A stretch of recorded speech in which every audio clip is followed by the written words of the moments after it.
अस्सलाम वालेकुम रहमतुल्लाह। आज हम ओजली जो कि एक पीओएस सिस्टम है और ये ऑनलाइन है, क्लाउड बेस्ड है, इसके बारे में देखेंगे, इसकी डेमो देखेंगे। सबसे पहले मैं आपको ये बताना चाहूँगा कि इसका 7 डे फ्री ट्रायल है। इसमें कोई कार्ड की रिक्वायरमेंट नहीं है। आपने सिर्फ अपनी shop details, name, email, phone number और पासवर्ड डाल के अपनी जो शॉप है वो क्रिएट कर लेंगे। अब उसके बाद मैं आपको इसका डेमो दिखाता हूँ कि आपने ट्रायल ले लिया, बाय कर लिया। नेक्स्ट आपने अपनी शॉप को मैनेज किस तरह से करना है। यहाँ पे मैंने एडमिन डैशबोर्ड ओपन कर रखा है। हमारे पीओ सिस्टम में और बाकी जो मार्केट में है उनमें फ़र्क ये है कि एक तो ये फुल्ली क्लाउड बेस्ड है, दूसरे नंबर पे ये फुल्ली इजी टू यूज है। एक नॉन टेकी बंदा भी इसको बहुत आसानी के साथ लेके चल सकता है। बहुत कम्प्लेक्स सिस्टम नहीं है। अच्छा, यहाँ पे कुछ कार्ड्स हैं, जैसे ये टुडेज रेवेन्यू है, प्रॉफिट है और प्रॉफिट दिस मंथ है। ये टुडे का रेवेन्यू है। और इसके बाद ऑर्डर्स कितने हैं, टोटल प्रोडक्ट्स कितने हैं, लो स्टॉक इनका है, एक्सपायरी अलर्ट्स किसके हैं। इसके बाद यहाँ पे है प्रॉफिट और एक्सपेंसेस। ये करंट मंथ का शो करवाता है। यहाँ पे रिसेंट सेल्स जो हुई हैं वो कितने कितने की हुई हैं और किस किस ने की हैं, ठीक है। उसके बाद लो स्टॉक आइटम्स कितने हैं, कौन कौन से आइटम्स हैं जिनका स्टॉक जो है वो नियर टू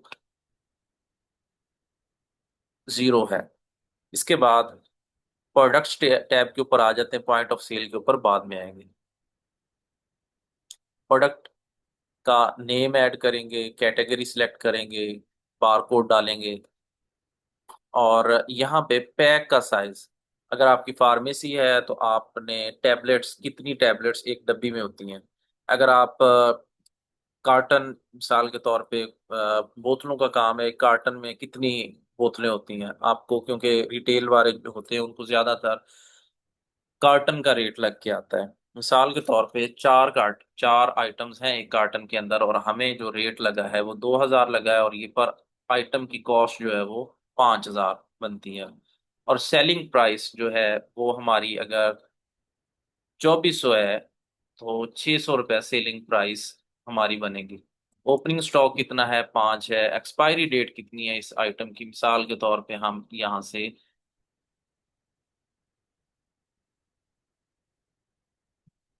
नेक्स्ट, ठीक है जी। रैक नंबर कौन सा है, रैक कौन सा है, रैक आप यहाँ से ऐड कर सकते हैं। ऐड प्रोडक्ट करने के बाद प्रोडक्ट ऐड हो गया। इसके बाद रैक्स आ गए। रैक्स आप यहाँ पे उनका नेम भी दे सकते हैं, उनकी लोकेशन भी लिख सकते हैं और उसके अंदर कितने प्रोडक्ट्स हैं, कितने यूनिट्स हैं, वो भी आपको यहाँ पे शो होंगे। इसके बाद एक्सपायरी में कितने प्रोडक्ट्स हैं आपके, एक्सपायरी, नियर टू एक्सपायरी। जैसे ये एक ये ऑल ट्रैक प्रोडक्ट्स ये गुड हैं। यहाँ पे जो जिनकी 30 डेज के अंदर अंदर एक्सपायरी होगी वो यहाँ पे शो होंगे। उसके बाद जो एक्सपायर्ड हो चुके होंगे वो यहाँ पे शो होंगे। इसके बाद परचेज ऐड करनी है आपने। परचेज में यहाँ पे आप सप्लायर सिलेक्ट करेंगे, प्रोडक्ट सिलेक्ट करेंगे। जैसे अभी ये वाला अभी हमने टेस्ट किया, पैक्स के थ्रू हमने इसको एंटर किया था, 4 पर पैक है, ठीक है। अभी अगर हमने पैक सिलेक्ट किया, क्वांटिटी सिलेक्ट की, तो इसको 1 पैक की वैल्यू ऑटोमेटिकली 2,000 सिलेक्ट हो गई है। अब अगर इसको हम आइटम में कन्वर्ट करते हैं तो वो ऑटोमेटिकली 500 जो है वो आ गई है। अब इसकी एक्सपायरी करेंगे तो ये ऑटोमेटिकली हमारे बैच के अंदर इसकी एक्सपायरी अपडेट हो जाएगी। इसके बाद नेक्स्ट आइटम आपके जितने भी ऐड करना चाहें वो कर सकते हैं। सेव करेंगे तो यहाँ पे आपकी परचेज हिस्ट्री के अंदर आ जाएगा। इसके बाद कस्टमर ऐड कर सकते हैं, कस्टमर का लेजर मैनेज कर सकते हैं और कस्टमर को क्रेडिट भी दे सकते हैं आप, ठीक है। और देन उसको आप व्हाट्सएप या एसएमएस रिमाइंडर भी भेज सकते हैं। यहाँ पे बटन अवेलेबल हो जाएगा जब अगर इसका एक ड्यूज इसकी तरफ पेंडिंग होंगे तो। इसके बाद सप्लायर ऐड करेंगे, नेम एंड फोन नंबर डाल के वो आपकी लिस्ट में आ जाएंगे। इसके बाद कैटेगरीज हैं, कैटेगरी फार्मेसीज की अलग होती हैं, हार्डवेयर की अलग होगी, किराना स्टोर की, सुपर स्टोर की अलग होंगी। इसके बाद आ जाता है रिपोर्ट्स।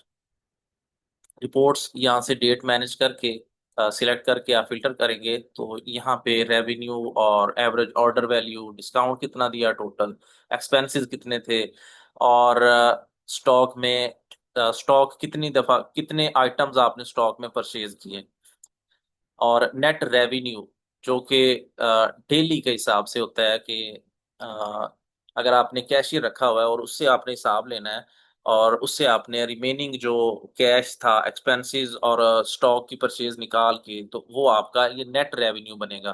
टोटल सेल जो हुई है वो 609 रुपए की हुई है, 2 रुपए का इसमें से स्टॉक परचेज हुआ है, और 100 रुपए इसमें से आपके एक्सपेंसेस गए हैं। ठीक है जी। अभी यहाँ पे ये ग्राफ है रेवेन्यू का डेट वाइज, और कि कैश में सेल हुई है या कार्ड में हुई है, ये सारा कुछ रिपोर्ट के अंदर है। टॉप सेलिंग आइटम्स कौन से हैं, ट्रांजैक्शंस लास्ट जो हैं वो कौन कौन सी हुई हैं। इसके बाद एक्सपेंसेस। एक्सपेंस में यहाँ पे आप देखेंगे रेंट, यूटिलिटी, इलेक्ट्रिसिटी, कुछ भी आप यहाँ पे ऐड कर सकते हैं। अमाउंट क्या है और नोट क्या है कि किस में कौन सा जो है वो किस मद में ये आपका एक्सपेंस हुआ है। इसके बाद पीओएस लॉग्स, कि जितनी भी पीओएस सेल्स हुई हैं वो कौन सी हुई हैं, आप यहाँ से क्लिक करके इनका प्रीव्यू भी चेक कर सकते हैं। इसके बाद आते हैं रिटर्न की तरफ। अगर ये कस्टमर रिटर्न करने आता है तो आप सेल नंबर अपने बिल से देख के यहाँ पे इंटर करेंगे तो आपको यहाँ पे शो हो जाएगा, और उसको आप, जैसे यहाँ पे मैं जाता हूँ पीओएस लॉग में और एक सेल आईडी कॉपी करता हूँ, और यहाँ पे आके रिटर्न में आके उसको चेक करता हूँ, तो ये देखें जी, टेस्ट फी, प्रोडक्ट नेम है, एक आइटम सोल्ड हुई, रिटर्न। रिटर्न अभी अगर इसको मैं यहाँ से दो सिलेक्ट करूँ तो ये यहाँ पे ऐड नहीं करेगा। ठीक है, जीरो हो सकती है, अगर यहाँ पे दो होती तो एक आइटम रिटर्न में जा सकती थी, ये ऑटोमेटिकली आपके स्टॉक में अपडेट हो जाएगी। इसके बाद यूजर्स हैं। यूजर्स जो हैं वो आप एडमन, कैशियर और मैनेजर। कैशियर के पास सिर्फ पॉइंट ऑफ सेल की एक्सेस होती है, एक्सपेंसेस की एक्सेस होती है, और पीओएस लॉग्स और रिटर्न्स की एक्सेस होती है। इसके अलावा कैशियर के पास और भी एक्सेस नहीं होती। और जो मैनेजर होता है उसके पास भी तकरीबन सारी चीज़ों की एक्सेस होती है, लेकिन वो कुछ चीज़ डिलीट नहीं कर सकता, और आपका जो स्टॉक है वो मैनुअली एडिट नहीं कर सकता, परचेजेस ऐड कर सकता है। इसके बाद सब्सक्रिप्शन की इंफॉर्मेशन है, तो आप सिंपली यहाँ पे सिलेक्ट करके तो पे फास्ट के थ्रू पेमेंट कर सकते हैं। वो ऑटोमेटिकली आपकी ट्रांजैक्शन में ऐड हो जाएगी, और आपके यहाँ पे रिमेनिंग डेज जो है वो अपडेट हो जाएंगे। डी सेटिंग्स में आते हैं, पॉइंट ऑफ सेल एंड पे रखते हैं। दो किस्म के जो प्रिंटर्स हैं वो आप यहाँ पे ऐड कर सकते हैं। अपनी शॉप का नेम, ओनर का name, address, phone number, currency symbol, country code for dial, और लोगो, ये भी आप ऐड कर सकते हैं। अब आप आते हैं मेन मुद्दे की तरफ, पॉइंट ऑफ सेल की तरफ। तो यहाँ पे एक आइटम है, दो है, तीन है, चार है, जितनी भी हैं आप जितनी दफा क्लिक करते जाएंगे ये प्लस होती जाएगी इधर से भी और इधर से। अभी पांच है तो पांच से ज्यादा जो है वो सिलेक्ट ही नहीं कर रहा, तो आप यहाँ से मैनुअल भी इसको सिलेक्ट कर सकते थे पांच। ठीक है, बार बार आपको क्लिक करने की जरूरत नहीं थी। अब इसको हम ऑफ करते हैं। टेस्ट फी, इसका स्टॉक जो है वो नहीं होता, ये सर्विसेज की मद में आप अगर डॉक्टर हैं और अपनी सर्विस फी भी यहाँ पे ऐड करना चाहते हैं तो आप कर सकते हैं। इसी तरह हमने दो आइटम्स और लगा दिए। हमारा जो सिस्टम है ये कंटिन्यूसली अपडेट होता रहता है, और जैसे यहाँ पे देखें तो हमें बहुत थोड़ी सी स्पेस मिल रही है, तो हम इसको मूव करेंगे इस साइड के ऊपर, ताकि हमें एक अच्छा व्यू मिल सके कि हमारी जो आइटम्स है वो कौन कौन सी ऐड हुई हैं। अच्छा, कस्टमर्स यहाँ पे कौन कौन से हैं, वॉक इन कस्टमर है या सिलेक्टेड कस्टमर है। वॉक इन के लिए क्रेडिट आप ऐड नहीं कर सकते। ठीक है, यहाँ पे शो करेगा कि आपका जो वॉक इन कस्टमर है, पहले आप कस्टमर सिलेक्ट करें फिर आप क्रेडिट ऐड करें। कैश है, कैश में आप जितने डालेंगे नीचे आपको चेंज भी नजर आ जाएगा कि इतने आपने चेंज देने हैं। कार्ड में चेंज का ऑप्शन खत्म हो जाता है। फिर जो डिस्काउंट है, डिस्काउंट रुपीज में करना चाहते हैं या परसेंटेज से करना चाहते हैं, तो ये भी यहाँ पे ऐड हो जाएगा। अभी अगर हम इसको कंप्लीट सेल करें तो इसी तरह से आप प्रिंट कर सकते हैं थर्मल प्रिंटर के थ्रू। कुछ इस तरह से आपको ये पर्ची दिखेगी जो कि रिसीप्ट है, ये आपको इस तरह से डाउनलोड होगी, प्रिंट होगी। इसके बाद अगर मिसाल के तौर पे एक बंदा आया और अभी वो चीज कोई और उसको याद आ गई, या अभी वो चेकआउट करवा रहा है और एक और कस्टमर आया उसको जल्दी है, या किसी भी तरह से आप क्या कर सकते हैं, सेव एज ड्राफ्ट कर सकते हैं, ठीक है, कस्टमर वन के नेम से, तो ये यहाँ पे पड़ी रहेगी। और अब ये एम्प्टी हो गया, ये यहाँ पे पड़ा है। अभी एक और कस्टमर आया, इसका आपने फिर सेव एज कस्टमर टू कर दिया, ठीक है जी। अभी ये भी यहाँ पे पड़ा रहा, इसको आपने एम्प्टी किया और ये ऐसे ही सेव है, ठीक है। अब आपने तीसरे कस्टमर के का जो है वो बिल बना दिया, उसकी आपने सेल कंप्लीट कर दी, और अब आपके पास फिर पहले वाला कस्टमर आया तो उसकी वो चीज सेव है, ठीक है। इसको भी आप कंप्लीट कर देंगे,